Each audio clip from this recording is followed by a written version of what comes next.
بسم اللہ الرحمن الرحیم الحمد للہ رب العالمین اللہم صلی علی محمد وعلی آل محمد۔ آج ہم ایک خالص علمی سوال پر کچھ عرض کریں گے اور کچھ بات کریں گے۔ دیکھیں، آپ نے تھمبنیل پڑھ لیا ہوگا جب بھی آپ نے ویڈیو کھولی ہوگی۔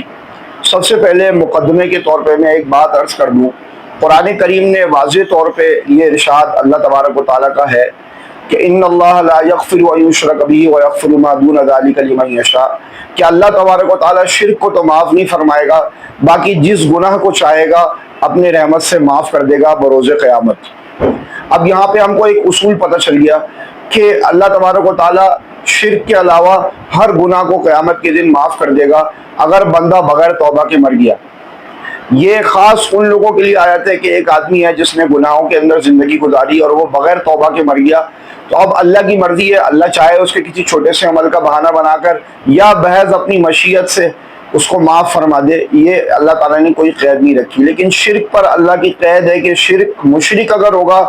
تو اس کی مغفرت قطعی اور یقینی طور پر ناممکن ہے، اللہ کا یہ فیصلہ اٹل ہے۔ اس کے اندر آپ دیکھیں، جیسے وہ بخاری کے اندر حدیث ہے، جو ایک زانیہ عورت تھی، فاحشہ عورت تھی، اس نے ایک کتے کو پانی پلایا اور کتے کو پانی پلانے پر اللہ تبارک و تعالیٰ نے اس کی بخشش فرما دی اور اس کی ساری زندگی کی گناہ معاف فرما دیے۔ اب سوال یہ پیدا ہوتا ہے کہ قتل، اور خاص طور سے حسین رضی اللہ تعالیٰ عنہ علیہ السلام کا قتل، رسول اللہ صلی اللہ علیہ وسلم کے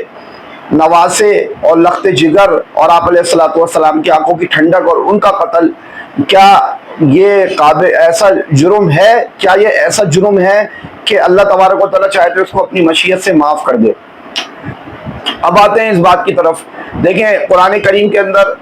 سب سے پہلی بات تو آپ یہ سمجھ لیں کہ جس طرح شرک ایک عظیم الشان گناہ ہے، شرک کے بعد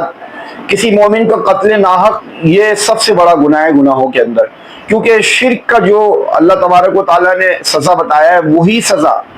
سیم وہی سزا قتل ناحق کی بھی اللہ تبارک و تعالیٰ نے ارشاد فرمائی ہے وَمَن يَقْتُلْ مُؤْمِنًا مُتَعَمِّدًا فَجَزَاؤُهُ جَهَنَّمُ خَالِدًا فِيهَا، کہ جو کسی مسلمان کو جان بوجھ کر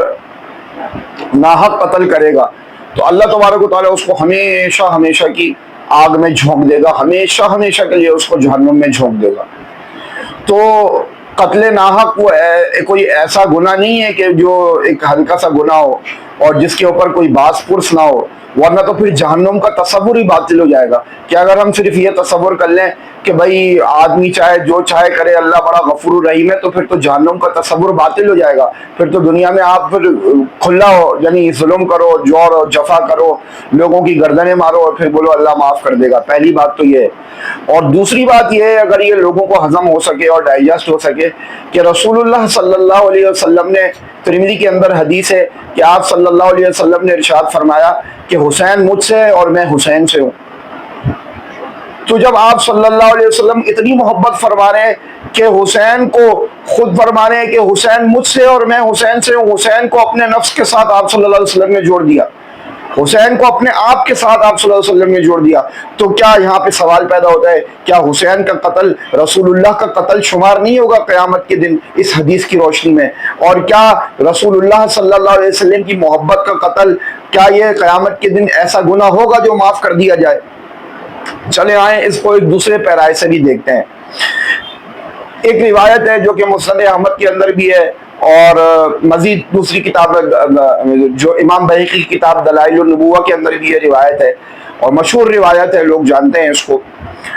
اصل بات یہ ہوتی ہے کہ روایت سے آپ کو نتیجہ کیسے نکالنا ہے۔ اللہ تبارک و تعالیٰ ہمیں دین کی صحیح فہم دے۔ تو اس روایت کے اندر یہ ہے کہ ابن عباس رضی اللہ تعالیٰ عنہ نے خواب دیکھا، اور اس خواب کے اندر آپ علیہ الصلوۃ والسلام کو دیکھا، جس میں آپ علیہ الصلوۃ والسلام پرا گندہ بال ہیں، بکھرے ہوئے بال ہیں، مٹی لگی ہوئی ہے بالوں پر، آپ صلی اللہ علیہ وسلم کے ہاتھ میں ایک شیشی ہے، ایک بوتل ہے جس کے اندر آپ صلی اللہ علیہ وسلم نے خون جمع کیا ہوا ہے۔ پھر آپ علیہ الصلوۃ والسلام نے ابن عباس رضی اللہ عنہ نے پوچھا کہ یا رسول اللہ، میرے ماں باپ آپ پر قربان، یہ آپ کی کیا حالت ہو گئی؟ تو آپ علیہ الصلوۃ والسلام نے ارشاد فرمایا کہ یہ حسین اور اس کے ساتھیوں کا خون ہے جو میں صبح سے جمع کر رہا تھا۔ اور پھر وہ اس وقت انٹرنیٹ کا دور تو نہیں تھا، پھر بعد میں جب یہاں خبر پہنچی تو ابن عباس رضی اللہ عنہ نے حساب لگایا تو یہ ان کو خواب آیا تھا، وہ وہی 10 محرم کا دن تھا جس میں حضرت حسین قتل کیے گئے۔ تو آپ بتائیں جو نبی امی علیہ الصلوۃ والسلام صلی اللہ علیہ وسلم ہماری آنکھوں کی ٹھنڈک، ہمارے ایمان، ہمارا دنیا اور آخرت، ہمارا سب کچھ جن کے اوپر قربان، جب وہ جن کی شفاعت کی امید لگا کے ہم بیٹھے ہوئے ہیں، وہ جب قیامت کے میدان میں جن لوگوں کے خلاف مدعی بن کے آ جائیں گے، کیا ان لوگوں کی بخشش ہو جائے گی؟ تو یہ ایک بہت زبردست اللہ تبارک و تعالیٰ نے علم عظیم عطا فرمایا۔ بظاہر تو دیکھیں قطعی طور پہ کہنا یہ تو اللہ کا فیصلہ ہے، یہ تو اتنی جرت کوئی نہیں کر سکتا، لیکن ہم نے احادیث و آثار کی روشنی میں یہ بات واضح کر دی کہ یہ کوئی ایسی چھوٹی بات نہیں ہے کہ جس کو لوگ جو ہے نا اتنی آسانی سے، جو قیامت کے دن قتل حسین ایسا نہیں ہے کہ جس کو قیامت کے دن آسانی سے یہ مقتولین ہضم کر سکیں گے۔ اور باقی اس کا فیصلہ میں آپ پہ چھوڑتا ہوں علمی دلائل کے ساتھ۔ میں نے اس چھوٹے سے ایک عظیم الشان مسئلے کو ایک تھوڑی دیر کے اندر واضح کرنے کی بھرپور کوشش کی۔ اللہ تبارک و تعالی ہم سب کو اپنے حبیب صلی اللہ علیہ وسلم کی، اہل بیت کی، صحابہ اکرام کی، نیک لوگوں کی محبت عطا فرمائے، انہی کے ساتھ دنیا کے اندر بھی رہنا بسنا جینا نصیب فرمائے، اور میدان محشر میں بھی ان کے ساتھ محشور فرمائے۔ اللہ اکبر، اللہم صلی علی محمد وعلی آل محمد۔